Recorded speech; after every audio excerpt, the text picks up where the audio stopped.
இந்த டீகோ கார்ஷியான்னு சொல்லிட்டு ஒரு 4000 கிலோமீட்டர் தூரத்துல ஈரான்ல இருந்து ஒரு தீவு நம்ம இந்தியாவுக்கு ஒரு தெற்க ஒரு 1000 கிலோமீட்டர் சற்றேறக்குறையில வந்து ஒரு தீவு இருக்கு.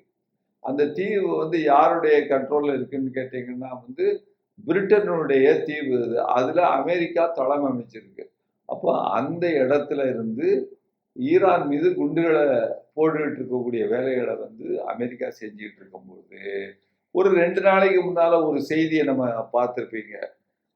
அந்த டீகோ கார்சியா இந்து மகாசமுத்திரத்தில் உள்ள அந்த தீவுக்கு ஈரானியர்கள் குண்டு வீசி அந்த குண்டு வந்து அங்க இலக்கை அடையவில்லை. அதற்கு முன்னாலே வந்து எதிரி ஏவுகணைகளை வைத்து அதை தடுத்து நிறுத்தி விட்டார்கள்.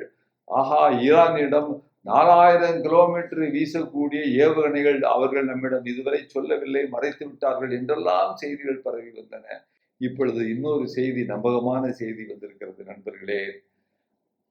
இந்து மகா சமுத்திரத்தில் இருந்து இஸ்ரேலுடைய சப்மெரின், அதாவது இந்திய பெருங்கடல இருந்துகிட்டு இஸ்ரேலுடைய சப்மெரின் இருக்க, இஸ்ரேலுடைய நீர்மூழ்கி கப்பல், அந்த கப்பல்ல இருந்துட்டு இஸ்ரேலியர்கள் தான் அந்த டீகோ கார்சியா மீது ஏவுகணைகளை வீசி தாக்கி இருக்கிறார்கள் என்ற செய்தி இன்றைக்கு பல்வேறு விதமான சமூக ஊடகங்கள்ல வந்துகிட்டு இருக்கும் பொழுது எவ்வளவு ஒரு குயுக்தமான மட்டமான ஒரு ஒரு புத்தி அவர்களுக்கு இருக்கு பாருங்க. அதாவது இப்படி தாக்குனா பிரிட்டன்காரங்களையும் போர்ல இழுத்து விட்டு இந்த ஈரானுக்கு எதிராக நாம் போர்ல இழுப்போம் அப்படிங்கிற ஒரு செய்தியை இவர்கள் இன்று அந்த யுத்தியை கடைபிடிக்கக்கூடிய ஒரு விஷயத்தை கூட பார்க்கிறோம்.